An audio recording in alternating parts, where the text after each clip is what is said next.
back to the Curate for Women Network. Today we are with the lovely Adrian Owens Jones. Hey, Adrian. Hi. For those of you who do not know who Adrian is the Chief Growth Officer at 368, which is, I want to say it's a marketing company, but I feel like it's an all things development, creative development company located right here in Baton Rouge, Louisiana. Thank you so much, Adrian. Thank you, Victoria. I'm excited to be here. Yay! Okay, so I have started the last few episodes were with guys. They were our Curate allies. Yeah. We have more Curate allies to come. Yeah. But I had to, kind of switch it up a little bit, bring the women back here. So I have a question for you. Hit me. What is your favorite childhood memory? My favorite childhood memory. And why do you love it so much? I think my favorite childhood memory is just growing up with so many dogs. I love them. So my dad trained dogs when I was little, and we would always have puppies around the house, and he would give us quail wings and attach them to fishing poles, and we would be training these bird dogs to point, to release, and he trained hunting dogs. They were always in our house. I was always just working with dogs when I was little. And I have lots of individual fond memories of just like all the animals in our house, but especially the dogs. This tracks. Okay, because I don't know anybody who loves animals, bugs, plants, nature more than you. Yeah. Do you train animals now at all? Do you train dogs at all? So I have two dogs, and we did agility training with Mako, our Catahoula. Mm-hmm. She's very high energy. They're a herding breed, and so they need a lot of mental stimulation. So I started doing agility training with her. She took to it really quickly. I loved that. I grow butterflies, so I don't train them, but I grow them. I love cultivating butterflies. That is so beautiful. So, Adrian, one thing that I learned about you, that I loved about you, was, I don't even know if you remember this, but we were at a party, and you were saying that you do not kill bugs. Yeah. No, I don't. Spiders. Mm-mm. What about a roach? If a roach is living in your house, what do you do with it? I squeal at it to get out. I'm like, get out of here. Like with the paper, and you're like, get out, get out. Usually they run when I squeal at them. I mean, yeah. Fortunately, I don't have too bad of a roach problem. Okay, well, you have changed my relationship with bugs. I'm glad. Outside. I'm glad. Okay, because usually wherever I saw a bug, I would stump it. Yeah. I would try my best to kill it. Yeah. Now, if it's outside, I'm like, this is your home. This is disrespectful. Yeah, it is their home. I have tried the Adrian method with a spider in my home.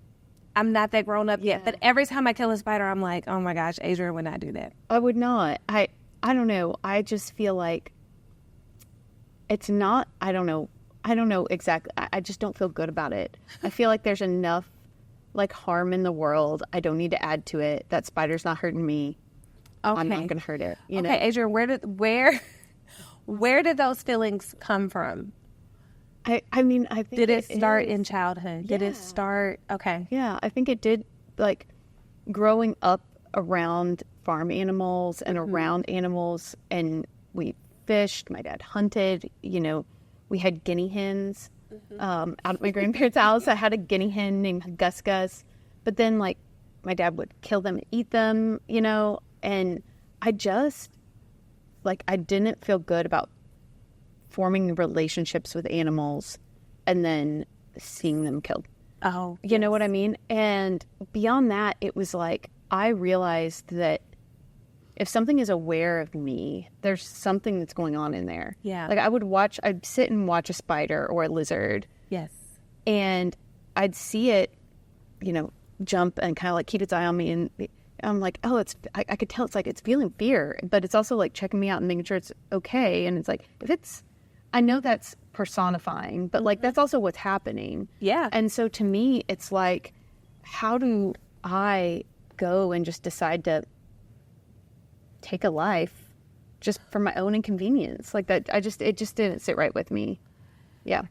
Yeah, we're two totally different types of people, but I feel like every time I have this conversation with you, you challenge me to be a better person because what, Adrian? I've never even thought about A Bug's Life. Yeah. But that movie used to be one of my favorite movies because it really did personify bugs. And those I'm like, movies oh my like gosh, hit they me have little hard. feelings. Yeah.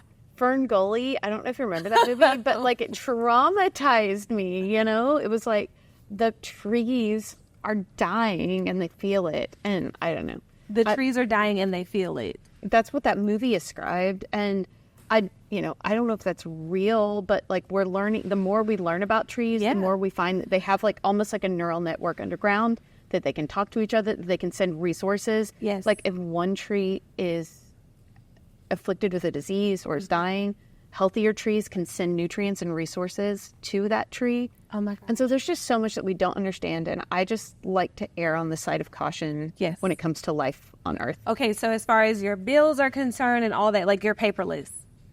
Oh, I'm not. No, I mean, I do the best that I can in the modern world that I live in, you know? Yeah. I mean, I try to go paperless when I can, mostly because I don't recycle? need clutter. Absolutely, yeah. I love recycling. Yeah. Okay. Do you judge people who don't recycle? It makes me squirm inside, but I don't judge them. It just makes me feel like, oh, God, that should be recycled. But, you know, people always, anyway, recycling's a whole other conversation. I mean, I feel like these are the things that truly make you you. Yeah. Because I have a friend who they own an engineering firm, and she was telling me that, you know, you can throw something in your trash and that's still considered littering. And I was like, how so?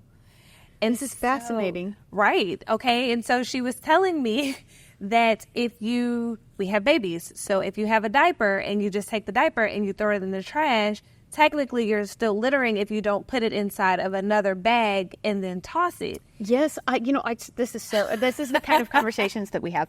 I talked to somebody from Waste Management and they were explaining to me that loose litter in your trash can is what causes all the drainage problems in our city. And he was like, if you are not bagging your trash, you can't complain about the flooding. And I was like, thank you for teaching me something.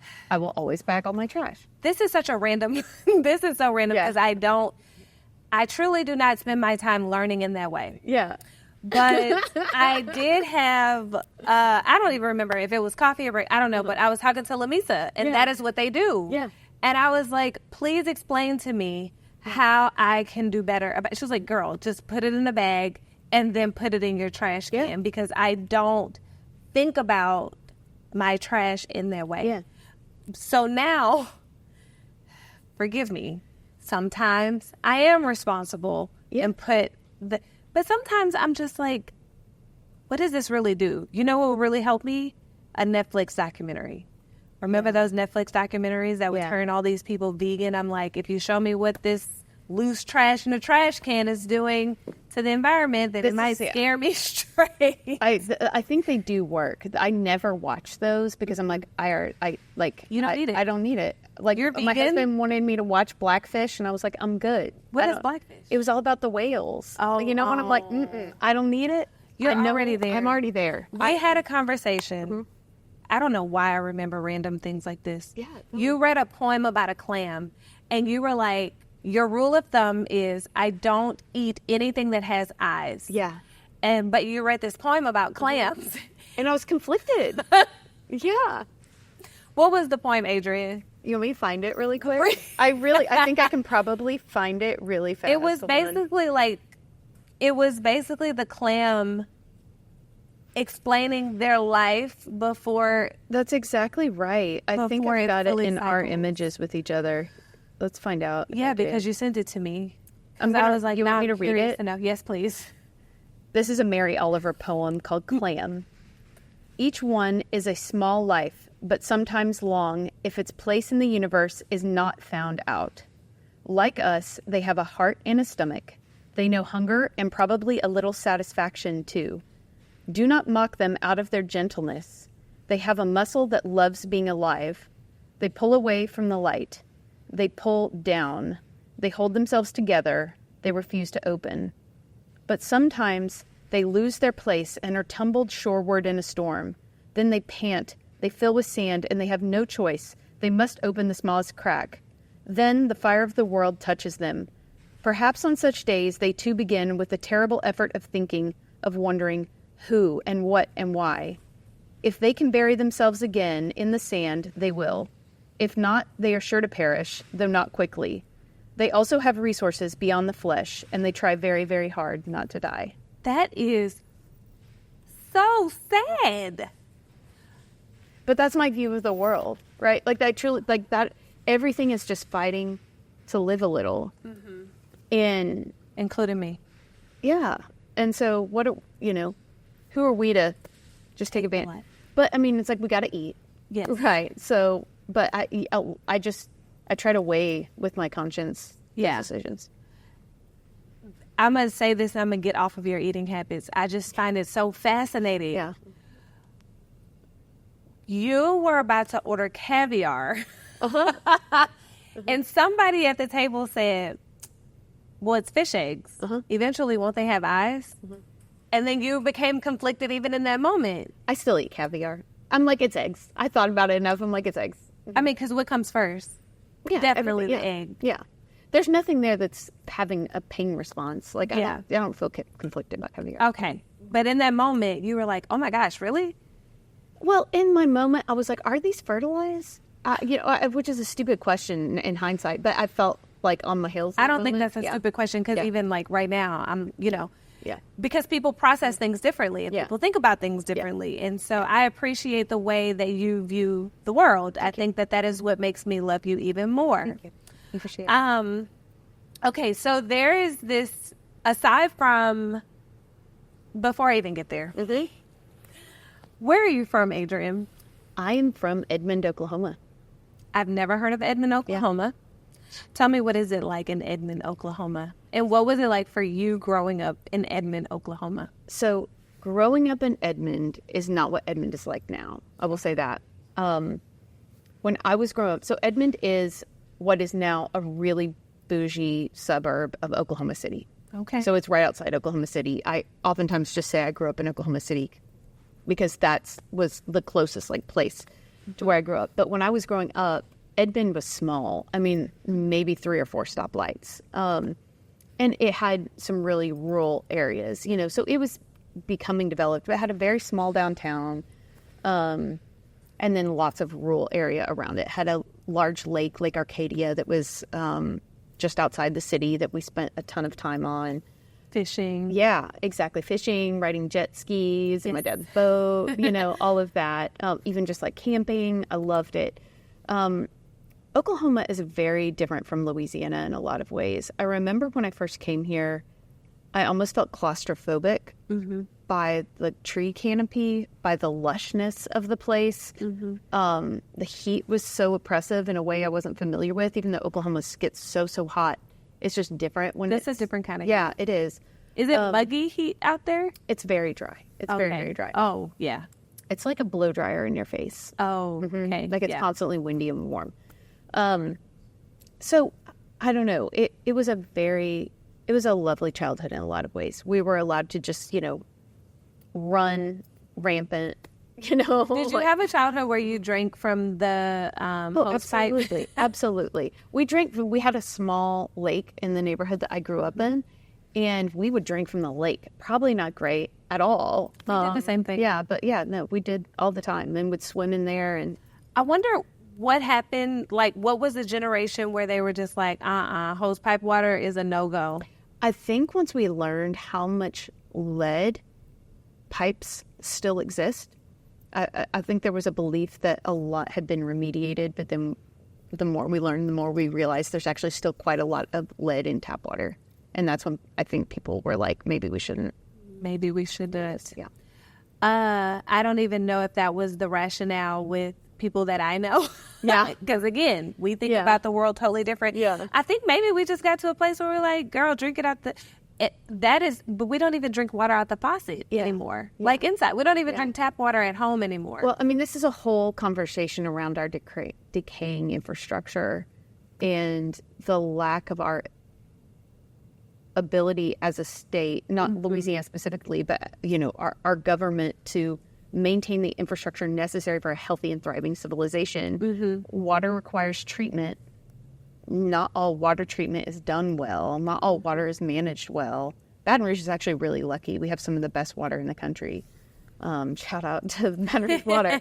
But, I lived in Clinton for years. Okay. And they had... Clinton, Louisiana? Mm-hmm. Okay. And they had multiple boil water advisories when we were out there because they were not able to... Sorry if I'm offending somebody from Clinton, but, yeah. They couldn't maintain their water. Yeah, it's a small rural town. Yeah. And they don't have the money or the infrastructure. Correct. And this is I don't want to get into politics, but this is like a whole political conversation I could go into about like what really is the role of government.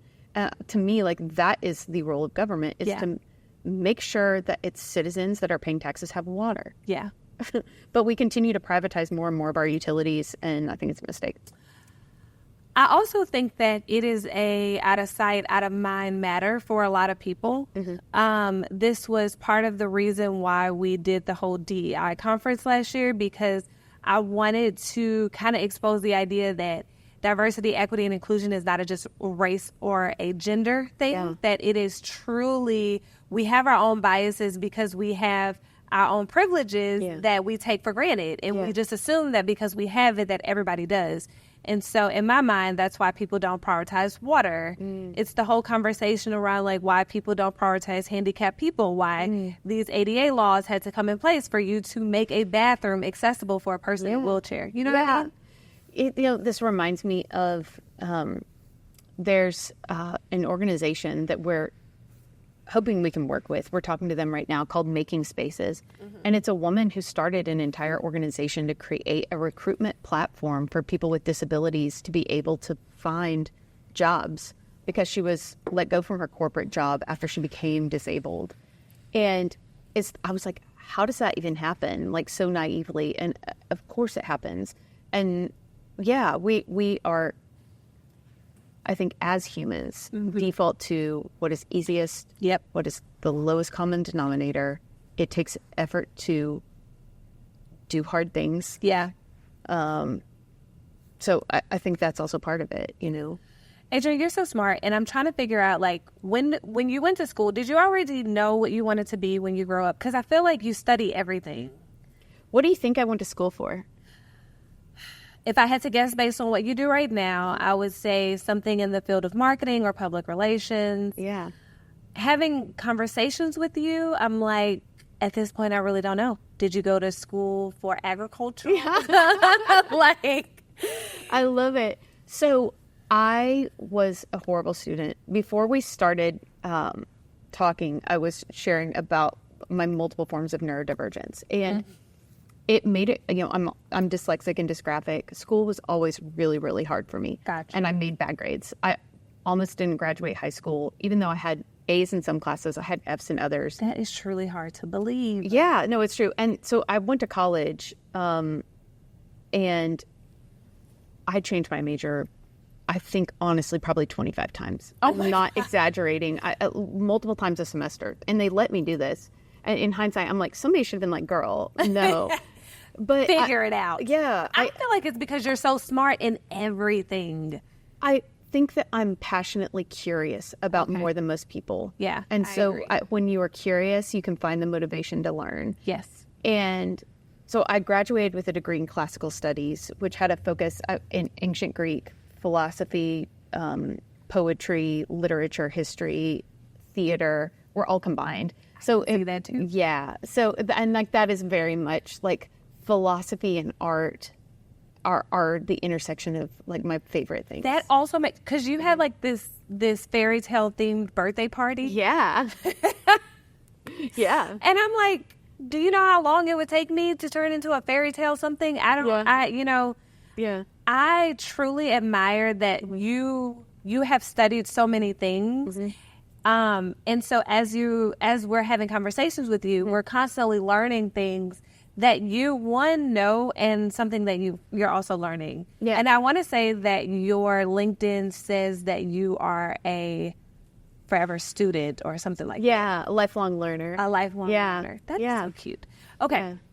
So you went to school for that, and then what was your first job? Like, how did you end up in the place where you are now? Because you also had a career in, like, nonprofits, like you did. Were you in development at all?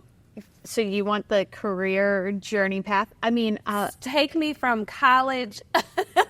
because, I started working early. I mean, I moved out when I was 17. I've been working in restaurants. Like most of my adult life, I was working in a restaurant. So, I mean, all through college, I had multiple jobs. I put myself through school. I worked at a really high-profile pizza place. I also worked at the Pita Pit, late night hours. Okay. It was the worst. I hated the smell. I did costume design on the side, and I made clothes and I sold clothes. I was also a working artist, so I would give art lessons, but I'd also sell my art in shows, and those things combined were enough to get me through school. Once I got out, I was trying to make it as an artist. I had an art show, and a patron from the show came, and we had a great conversation. I was volunteering on a senator's campaign at that time. Also, they supported the senator, so we were able to have this great connection. 2 weeks later, his office called me in and said, we've got this internship. We think you could be great at it. And I was like, a real job. Oh, I forget. At this time, I was also a nanny. So I was also a nanny for 2 little girls with autism. The hardest job I've ever had, candidly.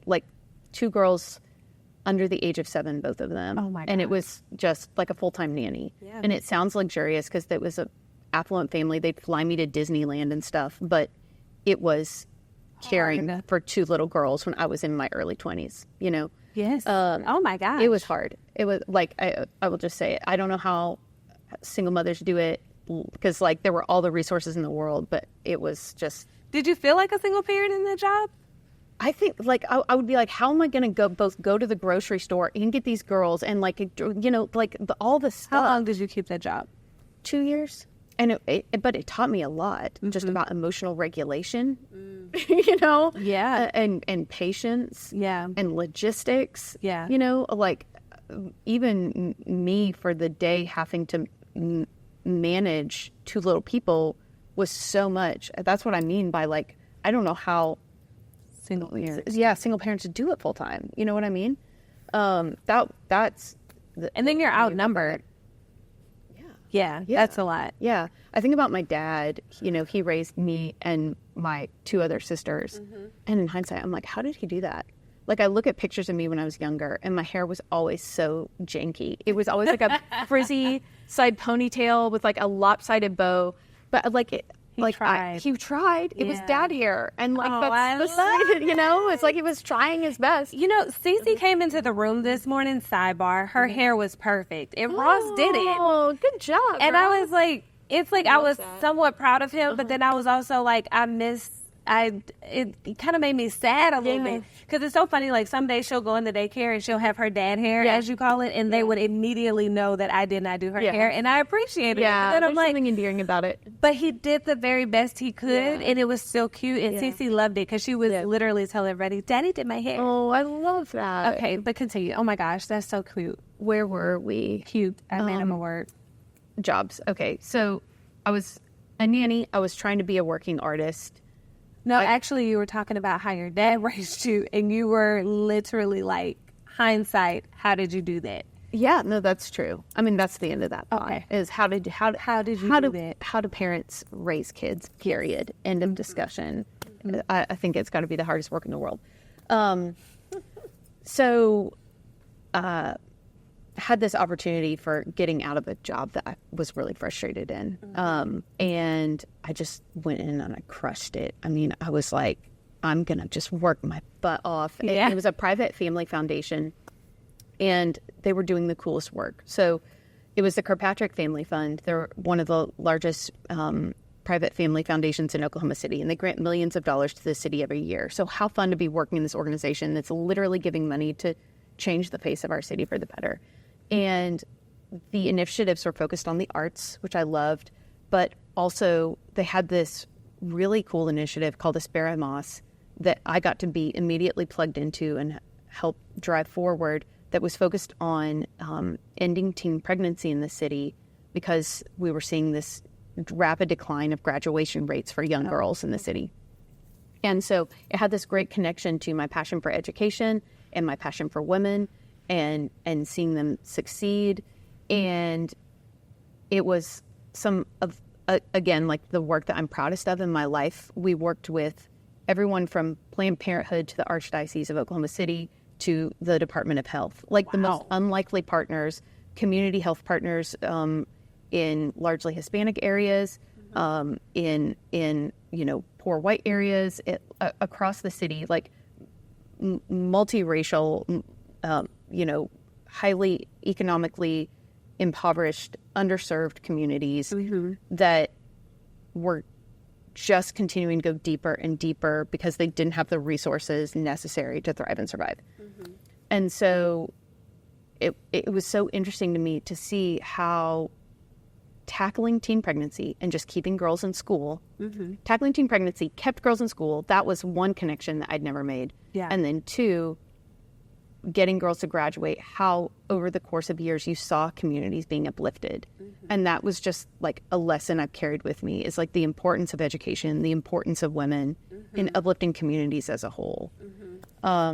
So I did that for 5 years. We also opened multiple museums. It was really cool work. I've got a huge passion for museums, and like access to the arts is so important to me.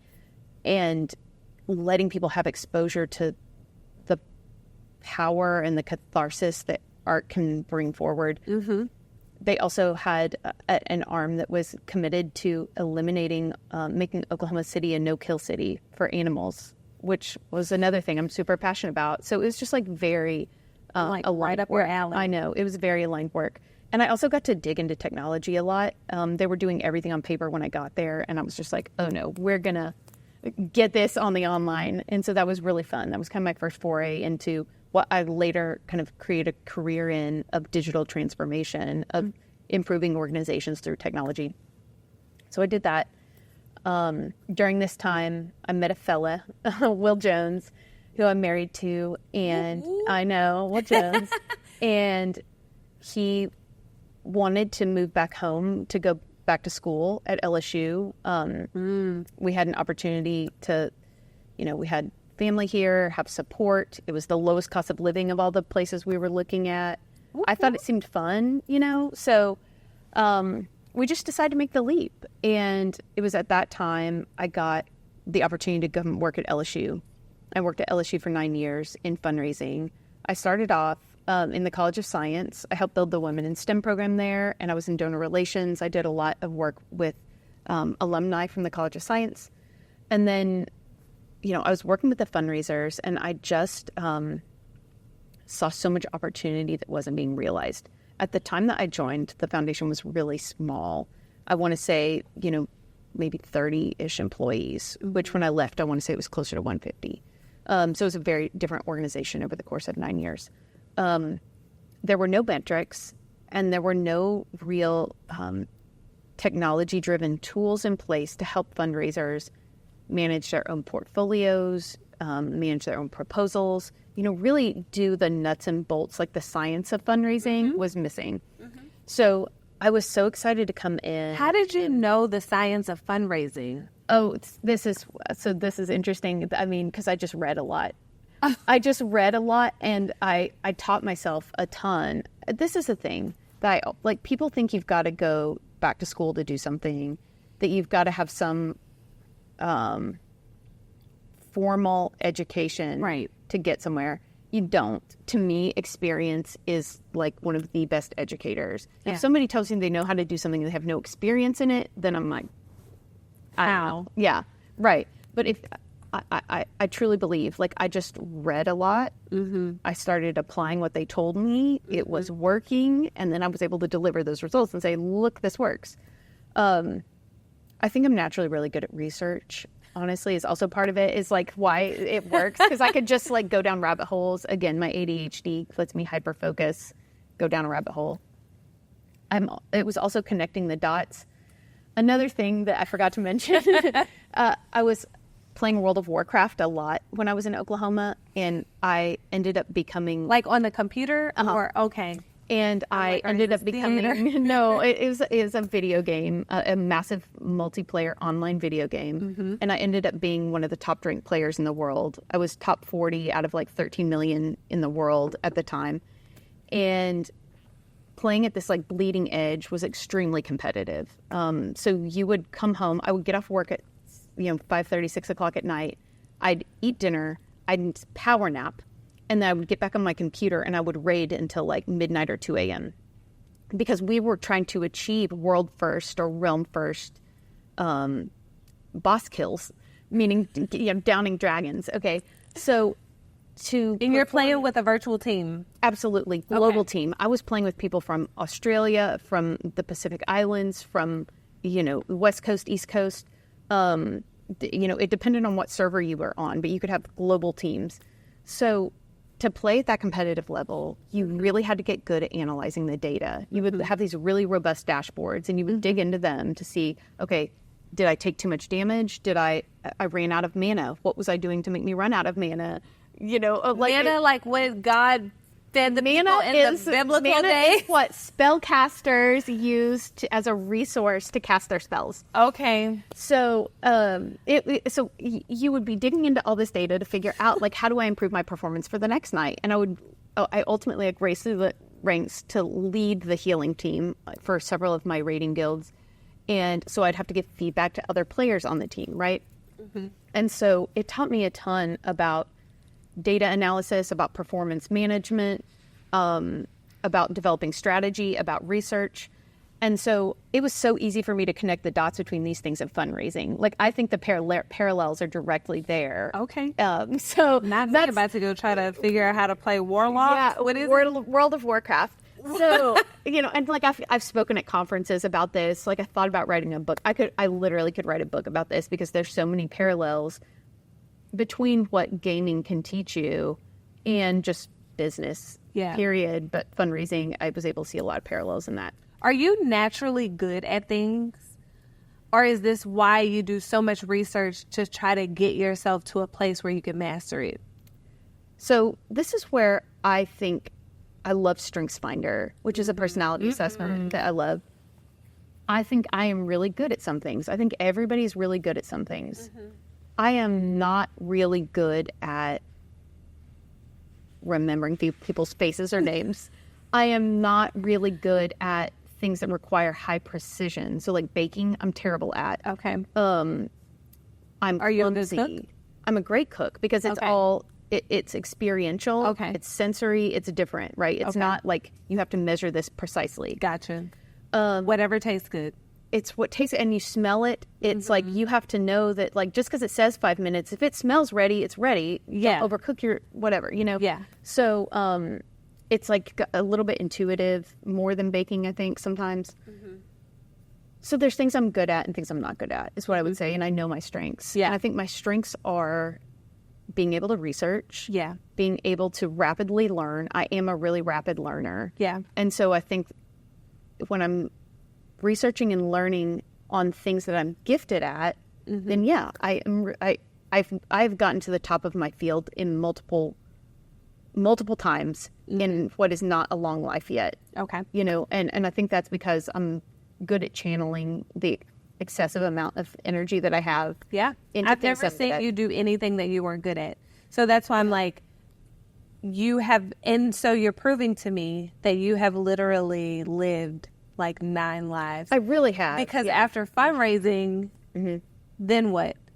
So I would say my career I was actually pretty great in theater. We didn't even talk about this, but I was actually pretty great in theater design and design costumes for shows that have won awards and stuff. And then I would say World of Warcraft was a career, and I loved playing World of Warcraft, and it taught me more. Honestly, to be successful. World of Warcraft? So somewhat. Yeah. Here's the thing. If I had been interested in trying to monetize it more, I absolutely could have. And I had team players that were making millions of dollars, making good money. I did not feel comfortable being a female out on the internet at that time. Oh, yeah. In the gaming community. Yeah. The few times that I did, it was not, I found guilds that were very inclusive and welcoming. That was not the norm within gaming at the time. And if I would, maybe I was more resilient, maybe if I cared less, maybe if I was more. This was early 2000s. Okay. So I'd like 2008 to 2000, I'd say 15, 16. The world was nowhere near as progressive as it is today. No. Yeah. I mean, it's not even that long ago, but it was long enough ago that, there were not a ton of girls in gaming. And the ones who were, the expectation was you were like low-cut shirt, like acting like a baby. You know, I was just not, that was not my vibe, you know? So gaming was like a career that I had. And then, fundraising, which I'm going to sound cocky, but I don't mean it to be cocky. Like, I really was like one of the leading experts in prospect development. I helped write the book on campaigns for fundraising. I think I told you this. Yes. The APRA Body of Knowledge. I'm a contributing author in that. And it is also okay to toot your own horn. I know. Because how many people can actually say that they've done that? It's true. No, you're right. It's a thing I'm trying to get better at. Yeah. And so, now I'm in this world of marketing. I feel like I'm still learning every single day. But at the same time, it's like, it's all the same. Yeah. Everything's kind of the same. Yeah. Honestly, it's like you've got to learn the new technical jargon. Yeah. You've got to learn the new lingo. You've got to learn some different elements of strategy. You have to always be innovative. Yeah, absolutely. But to that point, it's like everything changes so rapidly now. You getting in now is no different from somebody who got in 5 years ago, but is trying to keep up with the times. Yeah. It's like stuff is iterating so quickly. Yeah. So I don't remember. So you have to be a learner. You have to be a learner. That's always be a student. That's the one thing when I'm hiring talent that I look for. Yeah. I listen for the word curiosity. I listen for the word learner. I must always ask the question, what's something that you learned recently? Cheat code. If you're trying to be hired. Yeah. It's for real. But, so I can't remember where it's okay, because it's going to segue into the next part of our conversation. Because now you've done so many jobs that require you to be very personable with people. And so I feel like you have this certification in Enneagram that you have really just forces you to become even better at the work that you're doing. How did you get into, because I am obsessed with Enneagram. Yeah. I'm also obsessed with any type of like social learning or I'm such a people watcher. Well, and you're naturally a really good reader of people, I think. Yes. Yeah. So that's something like you have a strength in that. Yes. Yeah. And I love, love, love, love doing that. Enneagram is one of those things that I literally go down a rabbit hole. I keep saying, I think I've told you this before, I'm like, I want to become a certified Enneagram coach. I feel like because I just said that out loud, I just need to do it. I have all the excuses in the world. I'm a mom. Yeah. You know what I'm saying? Like, any excuse can be a barrier if you let it. That's absolutely But right. this is, I guess, anyways, how did you get into Enneagram? I'm curious how you found Enneagram. I'd love to hear that answer. Actually, I found Enneagram through a friend who was also our pastor, which is interesting because a lot of people in the Christian, in the spiritual world, they don't believe in Enneagrams. See, that's interesting because honestly, it is largely used in the faith community. I did a Bible study series for the Episcopal Church that was all Enneagram based. The Catholic Church oftentimes uses it in premarital counseling. Like, it is widely embraced by the faith community. If you go down this little, so I read comments. Yeah. Stupid stuff. But then also people who are in that faith-based world, they're like, why do you need Enneagram if you have the Holy Spirit? And I'm like... So let me answer that question. I'm going to answer that. Yeah. So one of my favorite Enneagram books is called The Road Back to You, and it's written by an Episcopal priest. Yes. I love this book. Okay. Yeah, it's fantastic. He wrote it with his wife, Susan Stabile, and... maybe it's not his wife. It's Susan. I always remember the women's names, not the men's names. The fellow, Dr. Ian Michael Crone. Yes. Is his name. So this book, The Road Back to You, what he says is essentially, to know God, you must know thyself. if you don't understand why you do what you do, if you don't have the emotional regulation and reflection, you're never going to have the stillness to let God in. Yeah. That's what it says. Yeah. And the deeper that you know yourself, the deeper you begin to have empathy for others, the more Christ-like you can be. Or if you don't have to believe in Jesus, like the more just a good human you can be, right? Because you're going to have deeper empathy. You're going to have deeper self-awareness. You're going to have better emotional regulation. Yes. You're going to be able to be more resilient emotionally. Yes. So that's why I love the Enneagram. Yes. That it's probably my favorite tool for self-reflection and personal development. I also love that it is a tool that calls out your strengths. It equally calls out your weaknesses in a way that you don't become comfortable in saying, well, that's just who I am. That's just how I am. It's the StrengthsFinder is this way too. StrengthsFinder is very growth oriented, which is why I love it. But Enneagram is very growth oriented too. Yeah. It's constantly about assessing where you are and trying to build an equilibrium that balances towards growth, positivity, and light. Mm-hmm. And it's a constant journey. It's a continuum that doesn't ever end. With every expansion, you have some contraction. You expand and you contract, and you expand and you contract. And I look back at myself when I was young, and it was like, I was so full of crap. I was so selfish. I was so self-centered. I had terrible emotional regulation. And I look at myself now, and I'm such a different person on so many levels. Yeah. But I also see I have so far to grow. Yeah. And so I can't wait to meet the person I'm going to be at 80 in some ways, because I see the trajectory is there for growth. I think you started off by asking me how did you get into it? So, like anything that I want to learn, and let me start this by saying I'm not naturally really great with people. I've never had a lot of friends. You met me 10 times. Yeah, right. Yeah, no, that's true. That's a whole other conversation. Because I tend to be reserved. I tend to be a little bit introverted at first. I am an awkward human being. I just am. I'm comfortable with it now, but I just am. Yeah. Because I'm so curious about so many things. Like, you are someone, I love that you were so open to my poem about a clam. Yeah. But the truth is, I was sitting at a party thinking about a clam and almost crying by myself.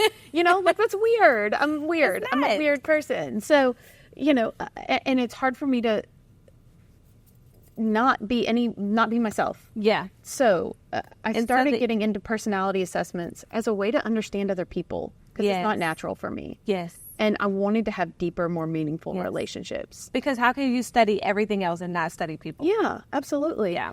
And so for me, it's become kind of like a framework or a common lexicon for how to identify, understand, interpret. People do things that I really struggle to understand. I don't, people surprise me all the time, and it's because I just tend to approach things very differently, Mm-hmm. And so personality assessments have helped me understand, they're coming from a place of ego, or, they're self-conscious, or, they're feeling unappreciated, or, they're feeling overstimulated, or all these things that I don't experience in the same way. Mm-hmm. But personality assessments have given me a framework for understanding. What is your Enneagram numbers? I'm an Enneagram 8, which is also known as the Challenger. Mm-hmm. And it is one that I think took me a while to understand that I was at first. I typed as a 5 and as a 3, which are all, driven. They can often be leaders, but what kind of is core to Enneagram 8 is a relentless pursuit of truth and justice. And at my core, I am in relentless pursuit of the truth. 1 million. And justice. I don't kill the animals. Do not step on the bug. That's exactly right. And here's why. Yeah, no, it's true. And it's also about an internal locus of control. I hate feeling controlled. It's what I am constantly working on. Yeah. Is being better at going with the flow. Yeah. Were you a horrible employee? With the flow. I am a horrible employee because I don't do things I don't think are important. Oh, yeah. If I don't agree with the values of the organization or the behaviors, I'm out. If I don't feel personally aligned to the mission of the work that we're doing, I'm checked out. Yeah. And that's a luxury and a privilege. But like, I could also work my butt off at a pizza place because I knew that they had like a community garden and, like empowering the women and like a bunch of other, you know what I mean? Like I feel good about that. Same. They had communal tips, I was here for it. So I think when I think about, I think we were at the retreat when I had accepted that you said that you were an Enneagram 8. I'm like, I can't see you being that. But then it all started to make sense to me, like, your decision to be vegan, like totally vegan. Vegetarian. You're vegetarian. I love ice cream. Oh. Okay. I do, and cheese. I don't eat too much cheese. It makes me break out, but I love it. I got you. Eat it. But all of that, it just makes sense to me. Yeah. How you seek justice for these things, and I'm like, it was during that Dare to Lead exercise, maybe when I was like, this tracks. Okay, but I'm also watching multiple people in the room like that. I'm like. And I could also like predict where some people were going to go and stand and be. Yeah. I did not predict yours because I really refuse to believe what you said about yourself because you don't present as most 8s that I know, the challenger, are literally challenging everything. Yeah. And sometimes the most ridiculous way. Yeah. Right. It's like, right 8s now. Are oftentimes, like, as a cliche, they're typically really angry, cuss a lot, really crash. They're known for, like, I'm just telling it like it is. Yeah, that's just who I am. Yeah, exactly. Yeah. Can be a bull in the china shop. I have so much empathy for 8s that haven't had to their core, they're very soft people. Extremely soft. Yeah. I'm a very big softie. And a lot of people who work with me think I'm so mean. How does understanding yourself in this way help you identify with little Adrian? Ooh. I think it gives me compassion for myself. I mean, at that retreat that we were on together, we had to write a letter, and I wrote a letter to anger. And what came out to me was anger was my protector. 8s are angry because they have some core mistrust with authority. Yeah. And in some way were let down or mistreated or saw authority abusing their power. Yeah. And the response to that was, come at it with your chest, Yeah. And like muscle up around it, where some people shrink away, some people run. Everybody has different responses to that. But 8 takes it on as I'm going to get tough and strong and nobody's going to come at me. You're not going to play with me. Yeah. Like, you want to try me? Like, like I'm going to, you would never believe this, but like when I was young, I was so angry. I got in fights. The circumstance was, this was a bully. This was a girl that was a bully. And I couldn't abide it a second longer. Yeah. Was she bullying you or people around you? And you were just like, I'm sick of it. It was both. It was somebody who had, and this happened actually multiple times. And both times, and at least 2 of the times, they were people that were chronic bullies, and like the straw broke the camel's back for me. I was like, somebody's got to stand up. Yeah. You know what I mean? Yeah. Like, obviously I don't do that now. That was a much younger version of me. Because now you have a full understanding of where that anger comes from. Yeah. And I try to work with it as power. Yeah. But it's taken a lot of inner work, and it's honestly taken a lot of falls. Like, I've made a lot of mistakes. For this whole life I've lived of all these accomplishments, there are twice as many sleeping in my car, being out of money, chaos around me, because I was learning the hard knocks myself, but I think that we all need those ebbs and flows in life, and depending on how hard-headed we are, the lessons are for us. But you wouldn't be who you are, this graceful, beautiful, like so kind. Like I literally, at this point, you can run for mayor. Yeah. Well, that's not happening. So, well, thank God, because people still want to know the human version of you. Yeah. What's your Enneagram? I am a 9. That's right. Yes. Yeah.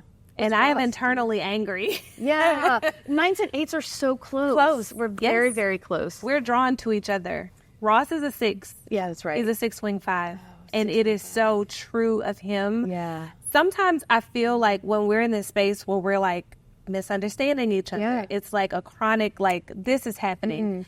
I will literally just go read his Enneagram on like multiple social media sites. I have read his Enneagram over and over and over again in the book. Yeah. The Path Back to You, or The Road Back to You. Yeah. Because it helps me to not take the things that he does and that he says so personal. Yeah. When he's dealing with his own That's the power of Enneagram, right? You have empathy for what the other person's going through, even when they're at their worst. Yes. You know? Yes. And I also think it's sweet that like Ross, I don't know if he does this on purpose, but he'll read the Enneagram 9 and he'll like send it to me like, oh my gosh, this is so you. I'd love that. Or he's like, you know, I apologize for like times where I'm impatient with you not making a decision. And I'm like, thank you. Yeah. Though, because I know that about myself, it's cringy to read that about myself. Yeah. So I try to, especially in professional settings, show up in a way that is different. You know, I used to really. Why? Because to me, it's a challenge for me to just kind of step up and be a leader, right? It's okay to make a decision. You think making decisions is necessary for leadership? Sometimes. Yeah. I do, because sometimes people are literally dependent on you to make the call. Yeah. And I'm always, especially like low level when it comes to food, I'm like, whatever you want. Yeah. You know? Yeah. But I'm even trying to be more assertive in that. Yeah. Like, oh, I like this. Let's go eat that. Yeah. You know, and so let me tell you a strategy. I can't remember what podcast. It was a podcast talking about different famous people's Enneagrams and trying to guess what they were. And they were positing that President Obama was a 9 for a bunch of reasons. And one of the things they said is that people who knew him well, he was extremely stubborn, which 9s are the most stubborn when they have a decision on something. They're like, no, this is what we're doing. Yes.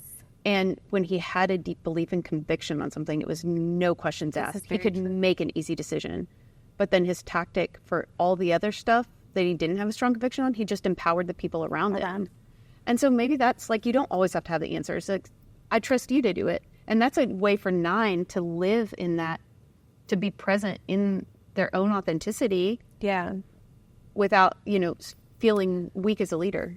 I think what the Enneagram has helped me understand is that I sometimes would not offer my opinion when I didn't think that it was valued. Because in most places, well, first sad. Well, but then listen, I'm the youngest of 3 boys. Oh, this explains so much.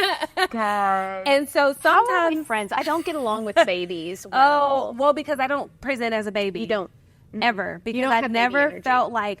So if I didn't share my opinion, it's because I'd never had the space to. Yeah. I truly feel like nobody ever valued my opinion. But there were some things that I just felt convicted on. I'm like, no, this is what it is. And I would speak up on it. I am finding myself being more assertive in the spaces that I am. Yeah. Because I also lead this social styles workshop with it's literally 4 quadrants. You're either amiable, you're a driver, you're expressive, or you are analytical. That's right. I remember this. And I'm amiable. Yeah. And, you know, lines. But when I'm looking at like the research of it all, and I'm like, no, I used to be that. Yeah. Like I used to be the person that would be like, you know, anyways, now the Enneagram and a lot of the social styles kind of workshops help me to understand myself, my husband, what my children are becoming, my friends around me. Yeah. I used to think I was a 2. When I first took the Enneagram, I was like, oh, I'm definitely a 2. But then I would like really read about the 2, and I'm like, Can I tell you a secret? Yes. People tell me they're a 2 all the time, and statistically, it's just not true. Yeah. And what I will say is the most common, and this is not a slight, like at all, the most commonly occurring Enneagram type is 6. And a lot of people that think they are 2s are 6s because 6s are deeply compassionate and deeply loving. What's different from a 2 and a 6 is truthfully, and this is what I love about Enneagram. You said it talks about the light and the dark. Yes. Everybody thinks of 2s. Sarah Klein Peter is the quintessential 2. The helper. Going to invite you to every single thing, the best party planner, the person that you call whenever you want to, you're having a disaster, they're going to pick up the phone and help, right?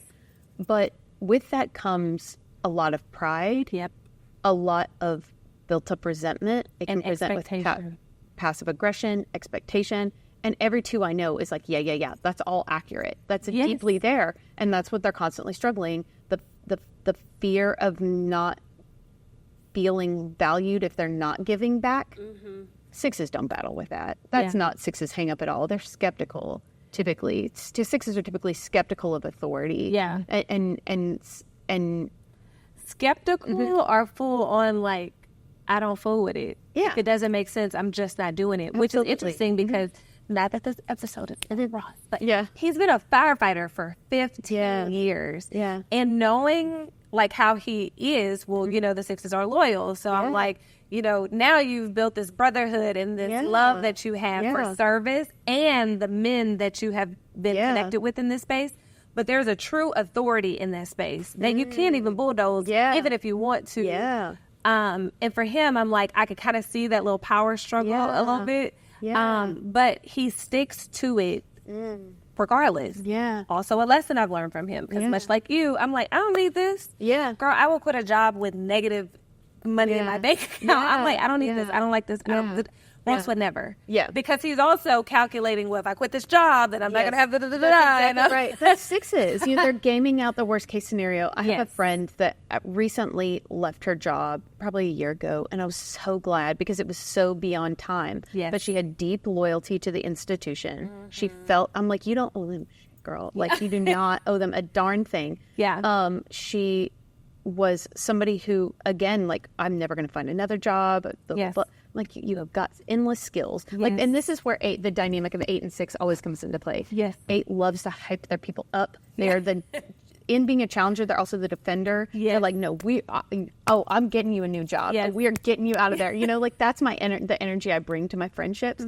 And so, like, it's so, I think 6s end up being attracted to 1,000,000%. A lot of times. You know why? Because y'all are executors. Yeah. So are them. But they're quietly executing, and y'all are like, no, we're about to get it done. Yeah, we're going to go get it done. I don't know if I said this, but Will is a 9. And so, like, your husband? All tracks. Oh, my gosh. It makes so much sense because that balance is so necessary. But we fall in love with you because you speak to our inner beings. And we understand who you are to your core. 9s are the only ones that see the soft sides of 8s. I truly believe that. The people that know me best are 9s. Yep. Yep. The people who love you the hardest are probably also 9s. Yeah, that's probably true. Yes. Sometimes I used to feel like people who are 2s, they love hard because they need that same hard love back. And I realized as a 9, I don't always have the capacity to give that same type of love back. Even though I value relationships hard, and I am just like, I will do whatever it takes to keep this relationship intact. But to a certain point, if it gets beyond my control. So one of the things, we can put a bow on this, that I love about Enneagram is that it talks about the energy that you have. Yes. 9s, they say, have the least amount of energy. That's why, like, my husband's got to, like, go nap before we go do anything, or, like, if we have plans on a Saturday, we better not have any plans the night before. Like, he needs time to recharge and fortify to go do something that's going to take a lot of energy out of him, right? Yep. The second least energy, they say, is 5s. 5s have a set battery every day, and when 5s hit the end of their battery, they're just done. They're done. So Ross is a 6-wing 5. Yeah. I napped so much. Naps were necessary before children. Yeah. And then children came, and it's like, that's not possible. Yeah. But now I'm back in my it's a nap time era. Yeah. And y'all either gonna nap or you gonna fend for yourself. Yeah. I'm so sorry. That's no, but that is 9s. But 2s have an abundance of energy for relationships. Yes. And 8s have the most abundance of, like, energy, period. So period. Yeah. In 7s, I asked you about the Enneagram being helpful in you healing your younger self. But I realized, because I was listening to this thing with Viola Davis, and she was talking about her life and like how she had such a traumatic childhood. Yeah. What I thought was so profound is that she was telling her therapist, like, I'm doing the hard work at healing the little girl in me. And her therapist said, stop. Why? Stop doing the work to heal your inner self. And I was like, that is so harsh. She never said why. Here's my synopsis of this. Yeah. Because I actually had to write this down. I think she said to stop because at a certain point you have to understand that that child has already survived that. Yeah. And you just now have to accept this is where I am in life. Yeah. I have to heal this grown woman. Yeah. So that I can then do the things that God has called me to do. But I wanted to ask you, do you even agree with that? Do you understand that? Because they never gave a reason why. And so I had to make up my own reason why. I think that's really interesting. You know, what I would say is I think the child and the woman are the same. So you have to heal the person. Yeah. Is kind of what I think. But I will say I had never like been familiar with or heard of inner child work until I started therapy. And I realized every time we started talking about childhood, I was crying. And I was like, this is weird. Yeah. I feel like I've had a happy childhood. Yeah. But like when you really start digging into why you are the way you are in the ways that are not constructive or positive or, you know, coming from a, you know, they say light and dark or growth and stress, however you define it, coming from the place of stress, it goes back to patterns you learned in your childhood. And so when I hear healing the inner child, for me, it's about how do you break those patterns that you learned early on and learn newer, healthier ones to make you a whole and happy person. Yeah, that is so good. Yeah.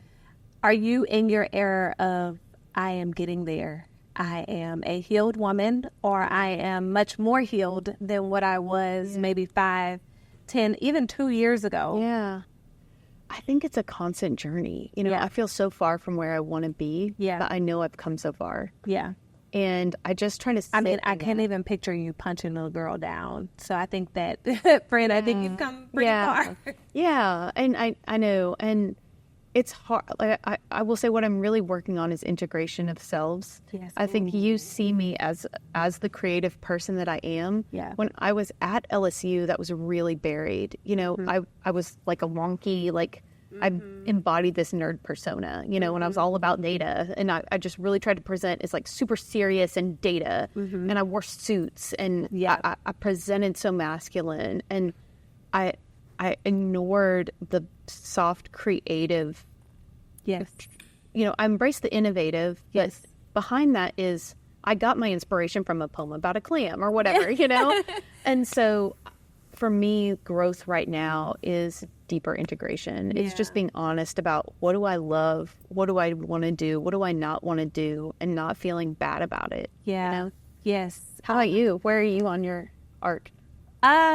Same. I feel like I get to a place, I always have these aha moments with myself where I'm like, good girl. Like, I always talk about like this season of self-reflection that I went through when I think it had to be become like right before I had become a mom. Yeah. Right before Rossi. Or maybe it was right after Rossi. I can't really remember the time in my life, but I do remember how that season felt. Yeah. And it felt so lonely and so drab. And I remember having these feelings of like, I really don't like myself. Yeah. And so I would literally show up in any space, how any person wanted me to be, because I truly did not know what it felt like to be me and actually like me. Yeah. And so I got beyond that part in life. Yeah. And then I was like, you're actually kind of cool. You know, like whenever you can just be who you are, it's okay if people truly, some people are going to like you. Yeah. Some people are not. Yeah. The people who don't, it's probably because they don't understand you. And Ross and I have these conversations all the time because, you know, it's like, you know, I really don't have a soft being, like, I'm not a soft person. Yeah. But that's because I grew up with men. I see you so soft in a lot of ways. I mean, obviously so strong, but I don't think they're mutually exclusive. Yeah. I see you as such a tender person. This is the merge and so I appreciate that because this is that season for me as embracing, you know, you can be who you truly are, right? You don't have to be so hard and rough and, you know, whatever. And you also don't have to just be so soft and gentle because I've been through like one to present both when I'm like, now I am figuring out how do I live in both spaces. Yeah. And so every year I feel like God gives me a word that I'm like, okay, well, this is, you know, this is what we will practice in this year. For the past 2 years, it has been discipline and diligence. Ooh, interesting. And what have you learned focusing on those words? Being consistent and really honoring the fact that everything you do in life is going to take hard work, grit, and you can do hard things. Like I tell myself this all the time. You can do hard things. When it gets hard and I'm getting to a place where I'm like, I want to quit. I want to do something different. I don't want to do that anymore. I always remind myself that you can do hard things. Yeah, you can. And that's what Curate is. Yeah. It is a constant, like, I sometimes tell myself all the time, like, I don't have to do this. Like, why are you so stressed out about something that literally nobody asked you to do? And then I remember that God, he did ask me to do this. Yeah. And so I do have to be disciplined and be consistent because he honors consistency. And I also have to be diligent. Yeah. And I have to show up and I have to do it right. And I have to, because he has placed me in a place that is may be very temporary. Yeah. To be responsible for allowing his daughters to be who they were called to be. And sometimes, and a lot of that, which I'm learning is, it takes women like you coming and having conversations with me, telling your story, humanizing yourself so that other women who look up to you and they're inspired by you, they can say, oh my gosh, I never knew that Adrian dealt with that. Yeah. And outside of platforms like this, how often do we get to tell those stories? Yeah, it's true. I mean, I don't think we're incentivized to tell these stories. Yeah. Honestly. Like, I have a feeling that my old executive coach would have told me, Adrian, never tell that story again about fighting a girl in the bar. You know, because it doesn't align with the professional persona that I've had to create to be successful, right?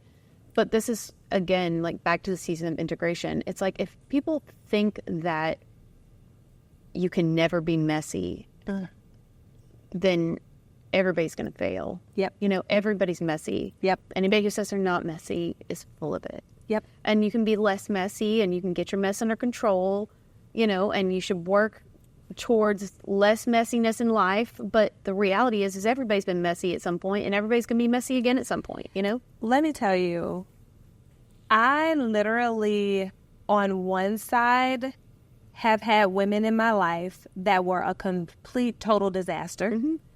And then I've had women on the other side of my life that have been so inspiring that they seemed inhuman. Like, they did not seem human at all. Yeah. And I knew that I didn't want to be like these women, but I had no clue that I could even become the woman that I am today. Yeah. Because I never heard their story of their ugly and their dark. Yeah. And so I just assumed, well, I've already done so much damage that I can't be like, God, whoever you say that I am, that girl is long gone because I've already scarred her. But I love the texture of life, and I love how, like, you know, there's so many versions of you that's going to make up your 80-year-old self if you're blessed enough to live that long. Yeah. And I appreciate people in general who are willing to just say, here is where I was. Yeah. Here is where I am in life right now. And even though I am happy with this person, I know that I have so much more to go. Yeah.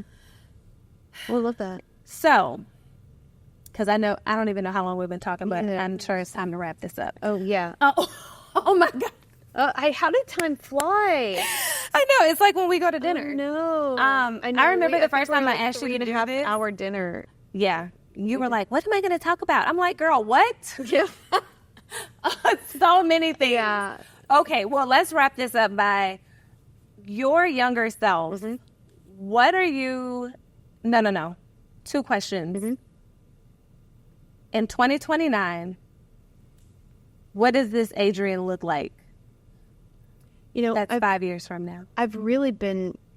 This is one of those periods of time in life where my future feels less certain than it has felt in the past. And I think it's because I am trying to decide what that looks like. Yeah. What I know is that I want greater balance.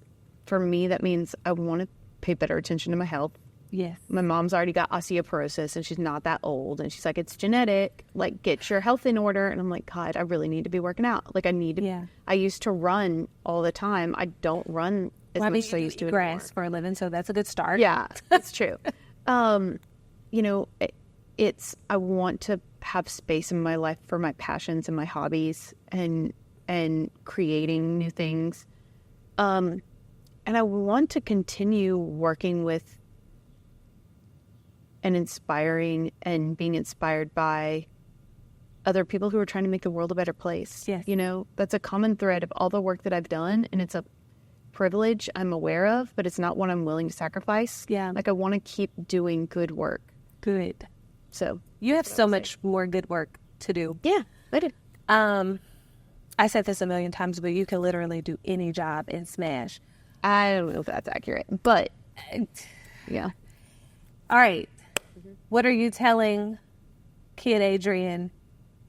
What would you tell her today? From what you know today, what would you tell Kid Adrian? Yeah. I'm going to say the thing that I told, this is how you know I'm weird. I used to think this to myself in bed at night, and I still say it to myself anytime something is hard. And that is, in 10 years, this won't matter. In 10 years, you can't even fathom how good the world is going to look. And that has always been true.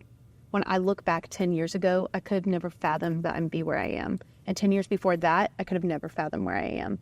And that's the truth. And that is what has gotten me through some of, like, my darkest hours. Yes.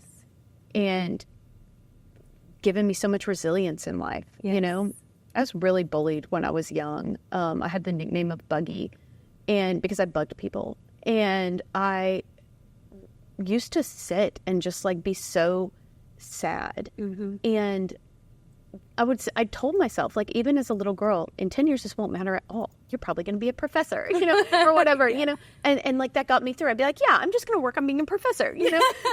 And so it's like, that has been, I don't know. I don't have to think of what I would tell little Adrian. It's what I did tell little Adrian, and I still tell it to myself. Oh, I love this so much. That is so cute. And I could so see you saying that to yourself. Thank you, Adrian. Thank you, Victoria. I loved this conversation. I know. Oh, let's hold hands. I love you. All right. Thank y'all again for coming and learning just a little bit more. A bunch of random stuff about Adrian. I hope that you enjoyed it. I am also going to take that poem and I'm going to type it in the caption for YouTube so that y'all can also read it and have a love. And now, you know, for clams, because now I have a different appreciation for clams. Too. Thanks to you. All right. Thank y'all for watching again. Thank you for coming back. And we'll see you next time. Bye. Bye.